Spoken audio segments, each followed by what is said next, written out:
이 본문은 마태, 마가, 누가 복음에 다 나오는 내용입니다. 그만큼 아마 제자들이 이 사건을 경험하고 받았던 감동이 크기에 기록할 때에 다 기록되지 않았나. 또 오늘 밤에 이 본문을 가지고 말씀 나눌 때에 저와 여러분에게도 하나님의 음성이 분명하게 들려질 수 있기를 원합니다. 여러분, 간절하다는 것 어떤 것일까요? 언젠가 제가 이 예화를 한번 들려드렸는지 모르겠지만 한 청년이 목사님께 찾아왔습니다. 목사님, 기도는 어떻게 해야 합니까? 기도하는 방법 가르쳐 주지. 그리고는 청년을 데리고 나갑니다. 강가로 나가더니 따라 들어오게. 강가로 들어가, 이 목사님께 기도하는 방법을 가르쳐 달라는데 왜 강가로 들어가시나?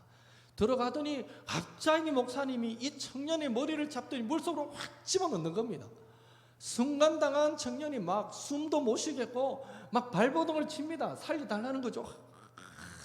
한참 만에야 다 꺼내줍니다. 그때 청년이 목사님, 기도하는 방법 가르쳐 달라 했지 누가 물에 빠뜨려 죽여달라고 했습니까? 라고 말하자 이때 목사님이 이렇게 말씀했답니다. 물속에 빠지니까 살고 싶다는 생각밖에는 아무 생각이 없었을 것이네. 기도는 바로 그렇게 절실하고 간절한 마음으로 해야 하는 것이네 라고 얘기했다라는 이야기가 있습니다. 예, 그렇죠.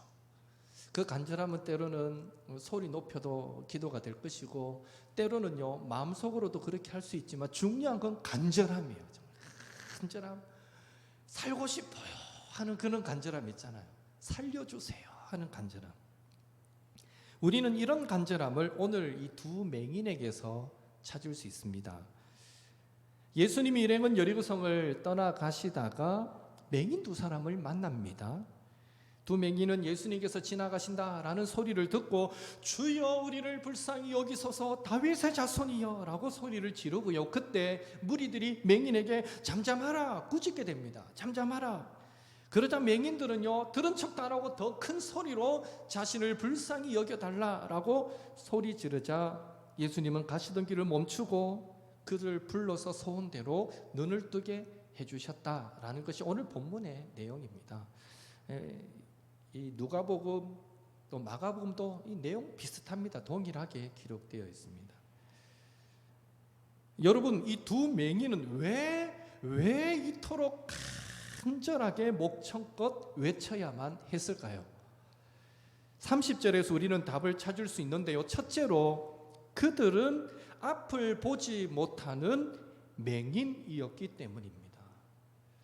맹인이 멀리 떨어져 있는 예수님께 자신의 의사를 전달하기 위한 최선의 방법은요 죽기 살기로 소리 지르는 것밖에 없는 거예요. 할 수 있는 게 소리치는 것밖에 없는 거죠.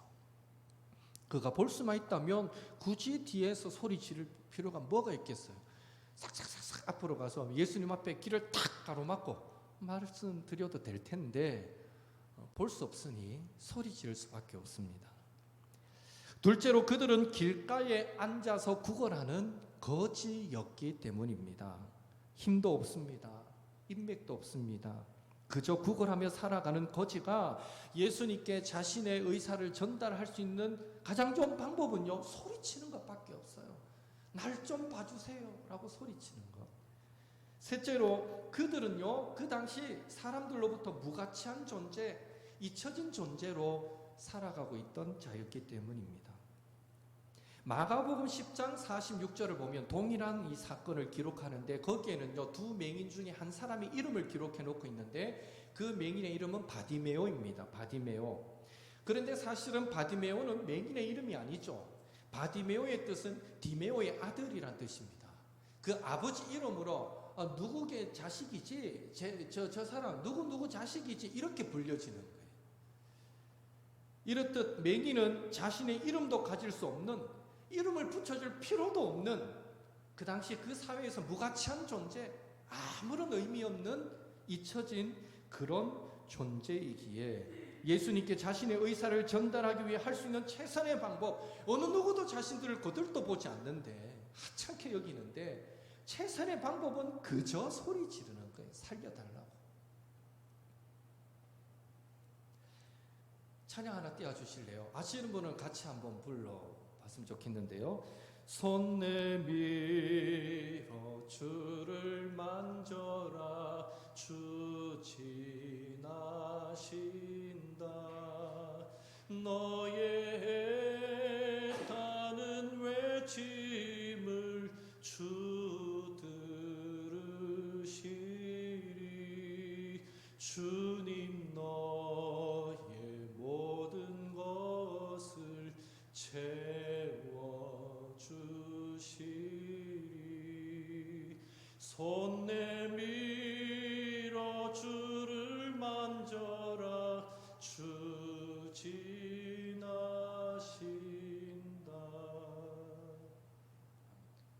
아는 찬양 맞습니까?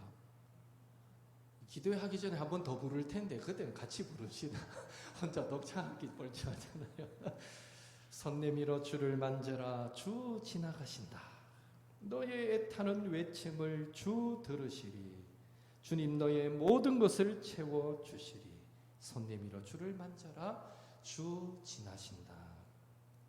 두 맹인이 소리 높여 외친 것은 혈루증 앓던 여인이 손 내밀어 예수님의 옷자락을 만진 것과 같은 간절한 기도였습니다.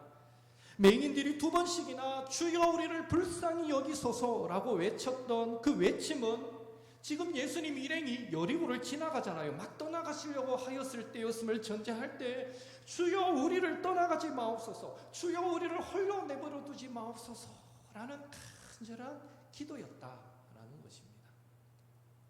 저와 여러분도 간절함으로 구할 때 반드시 예수님은 우리를 만나주시고 주님의 놀라운 은혜로 채워주실 줄로 믿습니다.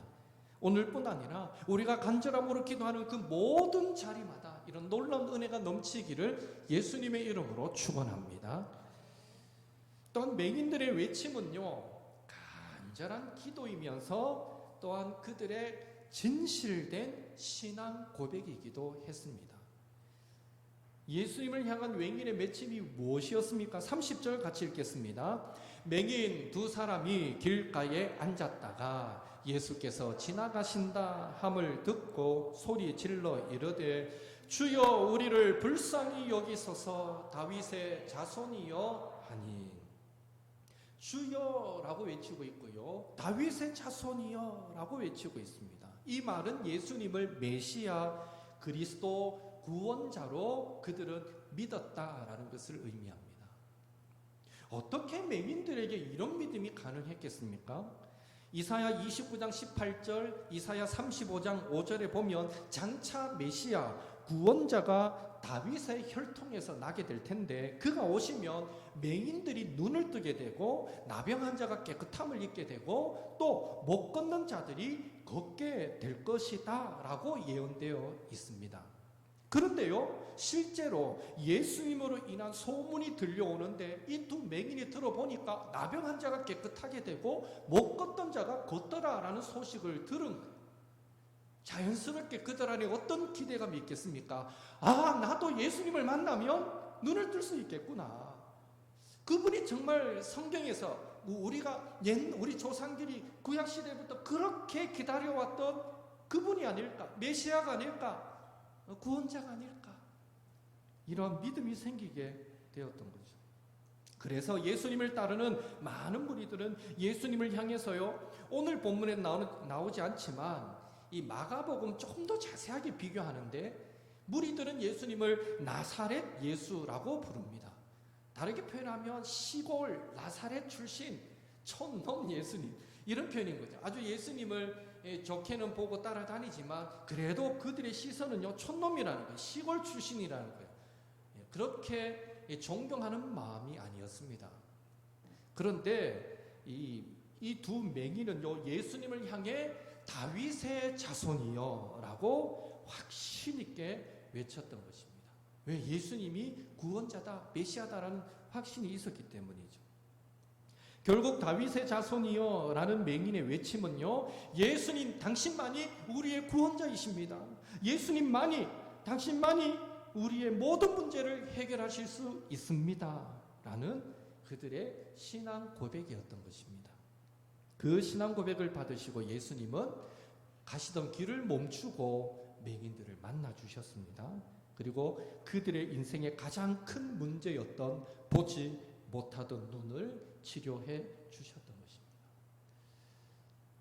오늘 이 땅을 살아가는 사람 중에 염려, 근심, 걱정 없는 사람은 한 사람도 없습니다. 일반적으로 사람들은요, 건강하기만 하면 무슨 걱정이 있겠는가. 상대적으로 육체가 건강하지 못한 분은요, 그렇게 생각하잖아요. 건강하면 뭐가 못 살 일이 뭐가 있겠어. 또 경제적으로 어려운 분들은 물질만 있으면 못 살 일이 뭐가 있겠어. 이렇게 생각하기 쉽고요. 또 자녀들이 잘 된다면 걱정할 게 뭐가 있겠어. 각자가 가진 각각의 문제들을 두고 이것만 해결된다면 살아가는데 문제될 게 뭐가 있겠어. 이렇게 생각하기 쉬운데요. 그러나 천석구는 천가지 걱정, 만석구는 만가지 걱정이라는 말이 있듯이 아무리 저와 여러분의 눈에 잘 나가 보이는 그 사람이다 할지라도 알고 보면요, 그들에게조차도 염려도 걱정도 근심도 그들에게도 그러한 것들이 분명히 있더라라는 것이죠. 오늘 저와 여러분도 예외는 아닙니다. 그런 의미에서 오늘 여러분은 이곳에 오실 때 어떤 기도의 제목을 가지고 어떤 염려, 근심, 걱정을 안고 이 자리에 나오셨습니까? 혹 건강에 문제가 있습니까? 물질이 혹 시험거리입니까? 자녀들이 근심거리가 되고 있습니까? 아니면 사업가, 직장이 늘 많은 근심으로 가득 차 있습니까?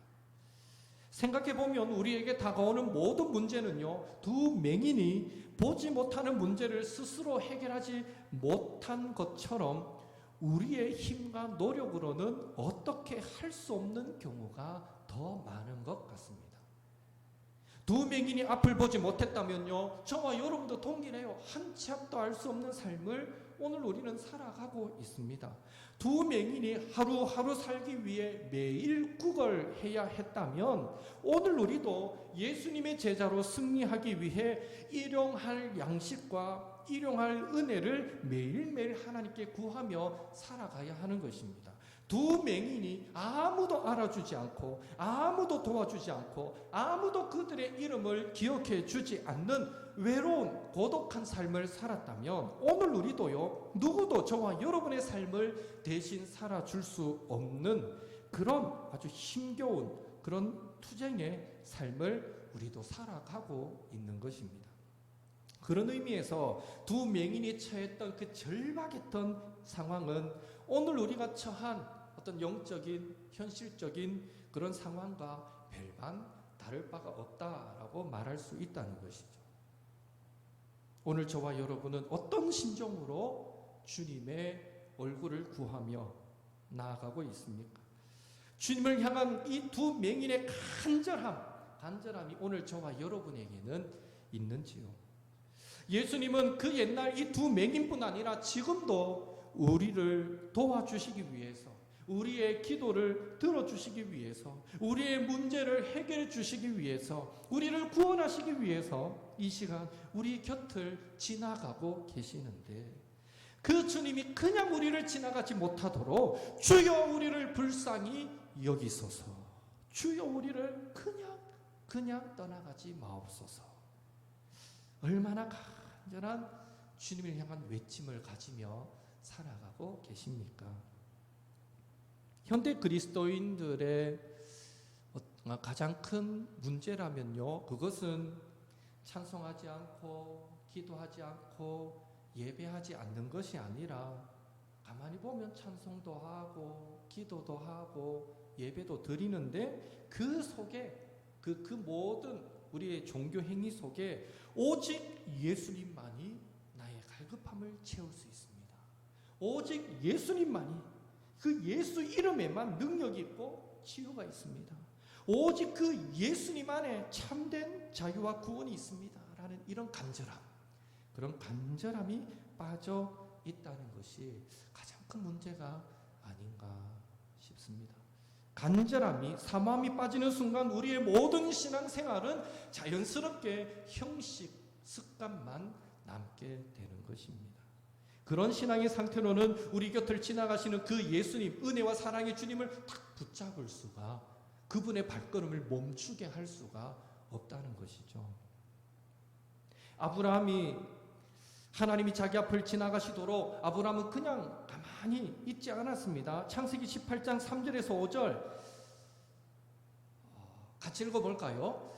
이르되 내 주여 내가 주께 은혜를 입었사오면 원하건대 종을 떠나 가지 마시옵고 물을 조금 가져오게 하사 당신들의 발을 씻으시고 나무 아래에서 씻어서 내가 떡을 조금 가져오리니 당신들의 마음을 상쾌하게 하신 후에 지나가소서.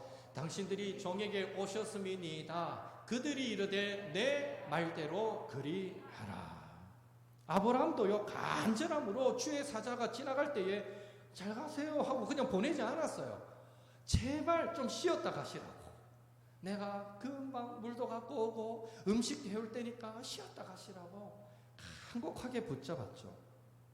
그랬을 때 하나님은 아브라함에게 바로 그날에 자녀를 허락해 주시는 축복을 주시는 것을 보게 됩니다. 소돔 땅에 거주하던 아브라함의 조카 롯도요, 자기 집을 지나가는 그 천사들을 그대로 지나가게 내버려 두지 않습니다. 창세기 19장 2절에 내 주여 돌이켜 종의 집으로 들어와 발을 씻고 주무시고 일찍 일어나 갈 길을 가소서 하고 간청함으로 지나가는 그 천사들을 자신의 집으로 모시게 되죠. 그랬다가 잘 아시는 대로 소돔성이 멸망당할 때 그의 온 집이 구원을 받게 되었습니다. 기생 라합도요, 요수아 2장 11절에 보면 하나님이 아니라 이스라엘 정탐꾼에게 너희의 하나님은 위로는 하늘에서도 아래로는 땅에서도 하나님이시다. 상처나지 하나님 같은 분이 없는 줄 내가 안다 라고 믿음으로 고백하면서 하나님을 믿는 그 사람을 자기 집으로 초대해서 숨겨주었더니 그녀의 모든 가문이 그 여리고성의 멸망 가운데서 살아남는 은혜를 받았던 것 기억하실 것입니다. 수넴 여인 엘리사가 수넴에 이르렀을 때에 하나님을 섬기는 마음으로 강권합니다. 역시 강권합니다. 강권하여 엘리사를 자신의 집으로 초대하여 음식을 먹게 하고 엘리사가 그곳을 지날 때마다 자기 집에서 음식을 먹게 하고 심지어 자기의 집에 방까지 내어주면서 언제라도 오셔서 쉬십시오 라고 했을 때 그 엘리사를 모신 그 가정에 엘리사가 무엇을 줄까 하다가 그들이 자녀 없음을 알고 그 자녀 없는 가정에 자녀가 태어나고 또 태어난 자녀가 심지어 죽었을 때는 다시 살아나는 놀라운 은혜를 체험하게 되었던 것입니다. 이들의 공통점이 있다면 주의 천사를 때로는 선지자를 때로는 하나님의 편에 선 자들을 초대하였지만 사실 그들 모두는 바로 하나님을 믿는 믿음과 간절함으로 하나님을 자신의 집으로 모셔드렸다라는 것이고요. 그들의 이 믿음의 간절함을 보시고 하나님은 놀라운 은혜와 축복으로 응답해 주셨다는 것입니다. 바라기는 이후로 예수님만이 저와 여러분의 능력과 회복과 구원이 되신다 라는 이 믿음으로 기도할 때도 찬송할 때도 예배할 때도 주님 그냥 내 곁을 지나가지 마시고 내 신음하는 소리를 들어주시고 내 찬송을 받아주시고 내가 드리는 예배를 받아주옵소서. 간절한 마음으로 행하셔서 우리 곁을 지나가시려는 그 예수님의 발걸음을 멈추게 할 뿐만 아니라 그 주님으로부터 크고 작은 인생의 모든 문제도 해결받으시는 우리 모든 옥터의 성도님들 되시기를 예수님의 이름으로 축복합니다. 한 가지 더 짧게 묵상해보고 싶은 것은 이 두 맹인을 대하는 예수님과 무리의 반응입니다. 예수님께서 여리고에서 떠나가신다라는 소식을 들을 때에 맹인이 소리 높여서 막 다윗의 자손이여 불쌍히 여기소서라고 할 때 무리들은요 두 맹인에게 잠잠하라라고 꾸짖습니다. 왜 꾸짖었을까요? 무리들은 예수님께서 당시 죄인으로 하찮은 존재로 여겨졌던 이 맹인들을 위해서 사용할 시간이 없다. 예수님은 너희들을 위해서 내어줄 시간이 없다라고 생각했던 것 같습니다. 또한 무리들은 지금 예수님께서 여리고성을 떠나서 예루살렘으로 올라가셔서 자신들을 로마의 압제로부터 자유를 쟁취해 주실 것을 기대하였기에 그런 대의를 위해서는 저 두 맹인의 소리 정도는 무시해도 된다라고 이 무리들은 생각했던 것 같습니다. 그러나 예수님은 달랐죠. 무리들은 잠잠하라 꾸짖었지만 예수님은 32절에 보니까 가시던 길을 멈추셨습니다. 지금 예루살렘으로 향하시는 예수님의 이 걸음은요, 보통 걸음이 아니잖아요. 무리들이 기대했던 로마의 압제로부터의 해방은 아닐지라도 온 인류의 죄를 대속하시기 위해 자신의 목숨을 내어주시는 십자가를 지시기 위한 그 길을 지금 걸어가고 있었습니다. 인류 구원이라는 대의를 위해 십자가의 죽음을 앞에 둔 그런 고난의 걸음이었죠. 그러나 아무리 중요한 일을 앞에 두셨다라고 하더라도 예수님은요, 무리들처럼 행동하지 않으셨습니다. 무리가 하찮게 여겼던 그 두 맹인을 위해서 가시던 그 걸음을 멈추셨고요, 그들에게 관심과 사랑을 보여주셨고요, 눈뜨기를 원한다라는 그들의 간청에 불쌍히 여기셔서 직접 손으로 그들의 눈을 만지셔서 치료해 주시기까지 하셨습니다. 두 맹인을 대하는 예수님과 이 무리들의 대조되는 태도는 오늘 우리들에게도요, 일과 성공에 대한 집착 때문에 인간의 존엄성을 가볍게 여기는 일이 없어야 하고 예수님처럼 불쌍히 여기는 마음을 소유하여서 늘 먼저는 사람을, 영혼을 소중히 여기는 마음을 잃어버리지 않도록 조심해야 한다라는 것을 우리에게 분명하게 교훈해 주고 있습니다. 우리가 잘 아는 대로 요한복음 13장에 보면요, 예수님은 십자가를 지시기 직전까지 세상에 있는 자기 사람들을 사랑하시되 끝까지 사랑하셨다라고 되어 있습니다. 여러분, 예수님은 하나님이시니까 끝까지의 사랑이 가능했을까요? 하나님이시니까 그렇지요 라고 반문하고 싶습니까? 혹시 예수님이 끝까지 십자가 지는 그 마지막 순간까지 끝까지 사랑하셨다라고 할 때에 그건 예수님이 하나님이시니까 가능했던 일이지 라고 혹 여러분 생각하실 수 있을지는 모르겠지만, 그렇게 생각할 수 없는 것은 예수님은 하나님이심으로 그 이상도 가능하신 줄로 믿습니다. 고작 사랑하는 것 가지고 예수님은 하나님이시니까를 운운한다는 것은 어쩌면 예수님을 오히려 더 인격 모독하는 것과 같다라고 말할 수 있을 것입니다. 예수님 입장에서는요, 예수님이 하나님이시니까 끝까지 사랑하실 수 있지라고 말하는 것은 예수님 입장에서는 아주 자존심 상하는 표현이 될 수 있다라는 것이죠.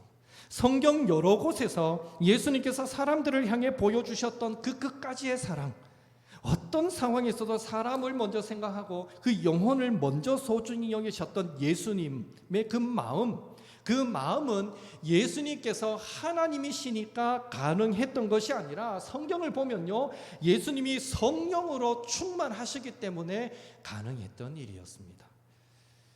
또한 사람들, 영혼들을 향한 예수님의 그 끝까지의 사랑은요, 결국 우리에게 본을 보여주시기 위함이었습니다.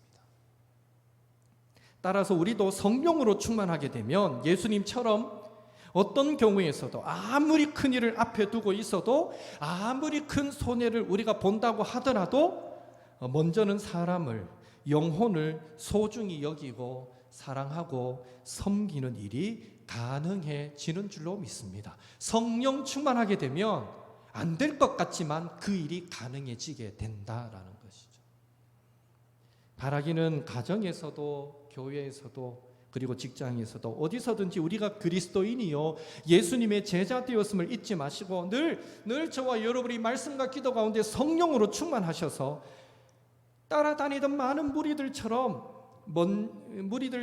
일을 먼저 생각해서 사람에게 영혼에게 상처 주는 그런 일이 없기를 바라고요. 오히려 예수님처럼 어떤 경우에서도 일이나 성공이 아닌 사람을 영혼을 더 소중히 여기며 살아가시려고 몸부림치심으로 정신없이 바쁘게 살아가고 있는 외롭고 고독한 현대인들, 그들은 내 옆에 있는 성도일 수도 있고 내 직장 동료일 수도 있고 내 가까운 옆에 있는 가족일 수도 있는데요, 그들에게 예수님의 그 인격적 사랑 아름답게 나누며 살아가는 저와 여러분이 될 수 있기를 예수님의 이름으로 축복합니다.